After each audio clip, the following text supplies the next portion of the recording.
अस्सलामु अलैकुम नाजरीन, उम्मीद है कि आप सब खैरियत से होंगे।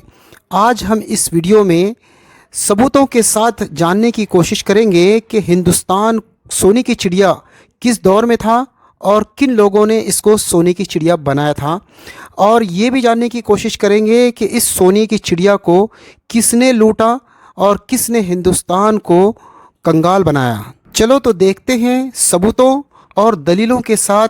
आपसे गुजारिश है कि आप इस वीडियो को आखिर तक ज़रूर देखें। आप जो ये गोल गुम्बज़ देख रहे हैं, ये गोल गुम्बज़ बीजापुर ज़िला, कर्नाटक स्टेट, इंडिया में है और आदिल शाही सल्तनत का पायतख्त बीजापुर है। इस गोल गुम्बज़ को आदिल शाही सल्तनत के 7वें सुल्तान मोहम्मद आदिल शाह ने बनवाया था। हिंदुस्तान का ये सबसे बड़ा गोल गुम्बज़ है, यानी इतना बड़ा गुम्बज़ पूरे हिंदुस्तान में दूसरा नहीं है।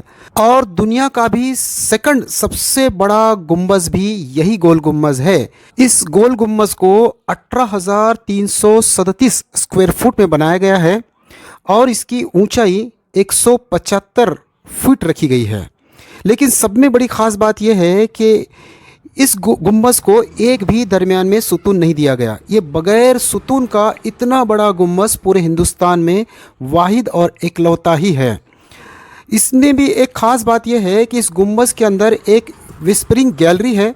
उस गैलरी के अंदर लोग जब एक आवाज़ देते हैं तो कई आवाज़ें उनकी लौट कर वापस आती हैं।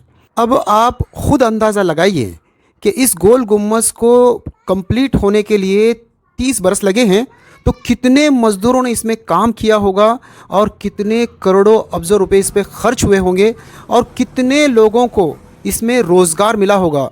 और इस गोल गुम्बज़ की वजह से कितने घर के चिराग जले होंगे और कितने लोग खुशहाल ज़िंदगी लोगों ने गुजारी होगी। इन आदिल शाही सुल्तानों ने सिर्फ ये गोल गुम्बज़ ही नहीं बनाया, बल्कि ये बीजापुर शहर को पूरे किले में तब्दील कर दिया। यानी पूरा शहर को चारों तरफ से ऐसी मजबूत और भक्कम तटबंदी बनाई और बुरूज बनाए, जिसकी वजह से दुश्मन को अंदर आने के लिए और इस हुकूमत को फतह करने के लिए आसान नहीं था। इस किले के अलावा इस किले के अंदर एक छोटा सा किला, यानी जो सुल्तानों के महल थे वहाँ पर एक छोटा सा किला भी मौजूद है, जिसको किला अर्क कहते हैं। उस किला अर्क के अंदर उस ज़माने के सुल्तानों के बहुत ही खूबसूरत महलात बने हुए हैं, जैसे गगन महल, आनंद महल, गच्छी महल, और इन सब महलों के अलावा एक 7 मंजिला महल भी इस किले के अंदर मौजूद है और आज भी वो अच्छी हालत में है, जिसकी वजह से उस महल में सरकारी दफातर आज भी चलते हैं। और कुछ महलों को तो यहाँ पर बड़े बड़े रेस्ट हाउस और 5 स्टार होटल में उनको तब्दील किया गया है। इन महलात के अलावा भी बहुत सारी इमारतें यहाँ पर और मौजूद हैं, जैसे कि एक बहुत बड़ी जामा मस्जिद यहाँ बनाई गई है। उस जामा मस्जिद के अंदर के हिस्से में ही 10,000 तक लोग नमाज़ पढ़ सकते हैं, बाकी उसका सहन इससे भी बड़ा है। तो आप खुद अंदाज़ा लगा सकते हैं कि इस जामा मस्जिद को बनने के लिए कितने साल लगे होंगे और कितने मज़दूरों ने इसमें काम किया होगा और कितने मज़दूरों को इस काम की वजह से मजदूरी मिली होगी। इसके अलावा भी यहाँ पर और इससे बड़ी बड़ी कई इमारतें मौजूद हैं, जैसे 12 कमान। ये गोल गुम्बज़ से भी बड़ा मकबरा बनने वाला था, मगर ये अधूरे में रह गया है। ऐसे ही अली का रोज़ा और उपली बुरुज, ये जितनी भी इमारतें मैं गिनवा रहा हूँ, ये सब किले के अंदर यानी गोल गुम्बज़ से 3-4 किलोमीटर के अंदर हैं। जैसे इब्राहिम रोज़ा, ये कंप्लीट है और बहुत ही खूबसूरत रोज़ा बनाया गया है। अब्दुल रज़्ज़ाक़ की दरगाह, ये भी बहुत बड़ी है। ऐसे और मैं कितने गिनाऊँ आपको। इस किले के अंदर ऐसी कई बड़ी बड़ी इमारतें हैं जिनको मैं पूरी गिनवा भी नहीं सकता। इस किले के अंदर दाखिल होने के लिए 5 दरवाजे गेट बनाए गए हैं, जो एक एक 2-2 किलोमीटर के फासले पर है। तो सोचिए किला कितना बड़ा होगा और सुरक्षा का कितना बेहतरीन इंतज़ाम यहाँ की जनता के लिए सुल्तानों ने फराहम कर रखा था। इसके अलावा जनता की सुविधा के लिए इस किले के अंदर कई बड़ी बड़ी पानी की बावड़ियाँ बनाई गई है, क्योंकि पानी असल ज़िंदगी है, हम सब अच्छी तरह जानते हैं।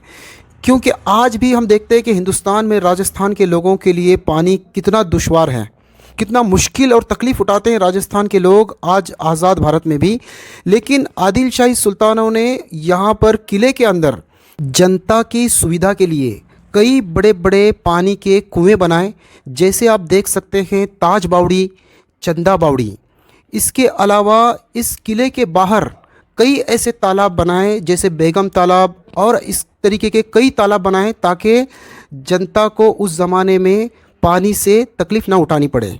इन्हें इतना ख्याल रखते थे उस ज़माने के हुक्मरान।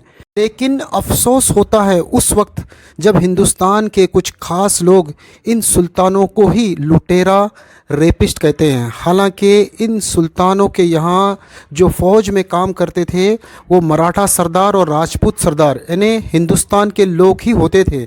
इन सुल्तानों ने अपने हुकूमत में खेती और तिजारत के लिए ऐसी ऐसी पॉलिसियाँ बनाई जिसकी वजह से खेती और व्यापार को इतना बढ़ावा मिला कि हिंदुस्तान के दौलत के चर्चे पूरी दुनिया में फैल गए और हिंदुस्तान इन सुल्तानों के दौर में सोने की चिड़िया कहलाने लगी। आप खुद देखिए, इनके पास इतनी दौलत थी तभी तो इन्होंने इतनी बड़ी बड़ी इमारतें और महंगी महंगी इमारतें बनाई हैं।